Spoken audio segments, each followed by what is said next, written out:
Hi friends, welcome to back my channel Jessica வால். இன்றைக்கி என்ன வீடியோ பார்க்க போகிறோம் அப்படின்னா, ஒரு சிஸ்டர் பார்த்தீங்க அப்படின்னா மூக்குத்தியை வந்து எனக்கு கழட்டியே காட்டணும் அப்படின்னு சொல்லிட்டாங்க. நான் ஆக்சுவலாக வீடியோ போட்டிருந்தேன், அப்படி இருந்தாலும் நீங்கள் வந்து கழட்டி காட்டிடுங்க அப்படின்னு சொல்லிட்டாங்க. சரி, ஓகே, அவங்களுக்காக வந்துட்டு நான் மூக்குத்தியை வந்து கழட்டிகிட்ருக்கேன். சரிங்களா, இதை வந்து எப்படி ஈஸியாக மாற்றுறது அப்படி தான் அவங்க கேட்டிருந்தாங்க. சரி, பார்க்கலாம் எப்படி மாட்டலாம் அப்படின்னு.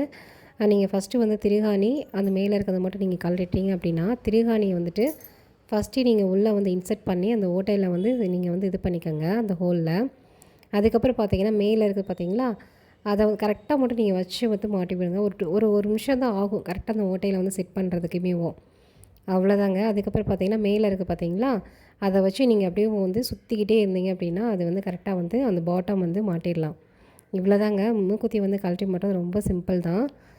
சரி, இதனால் ஏன் போடலை இப்போ ஏன் போட்டிருக்கேன் அப்படின்னா, சரி நானும் வந்துட்டு மூக்குத்தியை வந்து கழுவணும், சுத்தம் பண்ணணுமா, அதுக்காக தான் வந்துட்டு சரி அவங்களுக்கு கேட்டதுக்கு போட்ட மாதிரி இருக்கும், நம்மளும் வந்து கழுவிடலாம் அப்படின்னு சொல்லிட்டு தான் அந்த மூக்குத்தியை வந்து கழட்டிகிட்டு இருந்தேன்.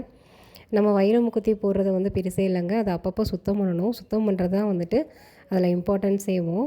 நம்ம வைர மூக்குத்தியை வந்து எப்படி சுத்தம் பண்ணலாம் அப்படின்னா, ஒரு வெதுவெதுப்பு தண்ணி மட்டும் எடுத்துக்கோங்க. ரொம்ப ஹீட்டாகவும் இல்லாமல் ரொம்ப சில்லுன்னு இல்லாமல் வெதுவெதுப்பாக வந்து தண்ணி வந்து எடுத்துக்கோங்க. அதில் எடுத்துகிட்டு வந்துட்டு ரொம்ப ஸ்மெல்லிங் இல்லாமல் நார்மலாக சோப்பு இருக்கும் பார்த்தீங்களா, அந்த மாதிரி வந்து நீங்கள் வந்துட்டு அதை கொஞ்சம் வச்சு நீங்கள் ஊற வச்சுட்டு நீங்கள் வந்து ப்ரஷ் பண்ணுவோம் பார்த்தீங்களா, அது வந்து ரொம்ப ஹார்டாக இருக்கக்கூடாது, ரொம்ப சாஃப்டாக இருக்க ப்ரெஷ்ஷை வச்சு நீங்கள் வந்து தேய்ச்சிட்டு நீங்கள் வந்து சுத்தம் பண்ணிவிட்டு தான் மூக்குத்தியை வந்து போடணும். அப்பப்போ வந்துட்டு மூக்குத்தி வந்து அழுக்காகாமல் அப்பப்போ ஒரு 15 டேஸ்க்கு ஒன்ஸ் இல்லைனா வந்துட்டு ஒரு 20 டேஸ்க்கு ஒன்ஸ் வந்து நீங்கள் வந்துட்டு கழுவி வந்து போடுங்க. சரிங்களா, அப்படி போடுறது வந்து ரொம்ப வந்துட்டு அதிர்ஷ்டத்தை வந்து கொடுக்கும். சரிங்களா, அதுக்காக வந்துட்டு மூக்குத்தி போட்டதுலேருந்து கழட்டாமலாம் இருக்காதீங்க, அப்பப்போ வந்து கழட்டி சுத்தம் பண்ணி வந்து மாட்டுங்க. சரிங்களா, அதை கொஞ்சம் ட்ரை பண்ணிவிட்டு அதுக்கப்புறம் நீங்கள் வந்து மூக்கில் வந்து மாட்டிக்கோங்க.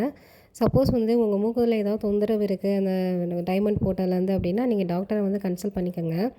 கன்சல்ட் பண்ணிவிட்டு அதுக்கேற்ற மாதிரி நீங்கள் வந்து மூக்குத்தி வாங்கி செட் பண்ணிக்கோங்க. சரிங்களா, இதெல்லாம் நீங்கள் செஞ்சுட்டு காய வச்சுட்டு தான் நீங்கள் ஃபைனலாக வந்து மூக்கில் வந்து போடணும். சரிங்களா, இது தவறாமல் வந்து நீங்கள் சுத்தம் பண்ணணும். சுத்தம் பண்ணிவிட்டு தான் நீங்கள் வந்துட்டு வைர மூக்குத்தி போடுறதுனால தான் அவ்வளோ அதிர்ஷ்டம் இருக்குது. அதுக்காக அழுக்கோட மூக்குத்தியை வந்து எப்பயுமே வந்து போடக்கூடாது, அது தரித்திரத்தை உருவாக்கும். ஸோ மூக்குத்தி வாங்குறது பெருசு இல்லை, அது முறையாக வந்துட்டு சுத்தம் பண்ணி தான் நம்ம வந்து போடணும். சரி, வைர மூக்குத்தி குத்துறதுனால வாழ்க்கையை வந்து பிரகாசமாகும் அப்படின்னு சொல்லி நம்பிக்கையில் தான் பல பேர் வந்துட்டு மூக்குத்தியை வந்து குத்துறாங்க. அதுக்கப்புறம் பார்த்திங்கன்னா நம்மளுடைய ஃபேஸுமே வந்துட்டு அந்த மூக்குத்தி குத்துறதுனால இன்னும் வந்து அழகை வந்து சேர்க்குது. இந்த தகவல் உங்களுக்கு பிடிச்சிருக்குன்னு நினைக்கிறேன். மறக்காமல் நம்ம சேனலை வந்து சப்ஸ்கிரைப் பண்ணிவிட்டு பாருங்கள், சப்போர்ட் பண்ணுங்கள். நீங்கள் கொடுக்குற ஒவ்வொரு சப்ஸ்கிரைபரும் அன்றைக்கான ஒரு மோட்டிவேஷன் எடுத்து தான் வீடியோ பண்ணிகிட்ருக்கேன். ஸோ என்ன வீடியோ வேணுமோ கண்டிப்பாக கமெண்ட் பாக்ஸில் வந்து கமெண்ட் பண்ணுங்கள், கண்டிப்பாக நான் போடுறேன். இன்னும் நல்ல வீடியோவில் உங்களை மீட் பண்ணுறேன். அது வரைக்கும் டாட்டா, பை.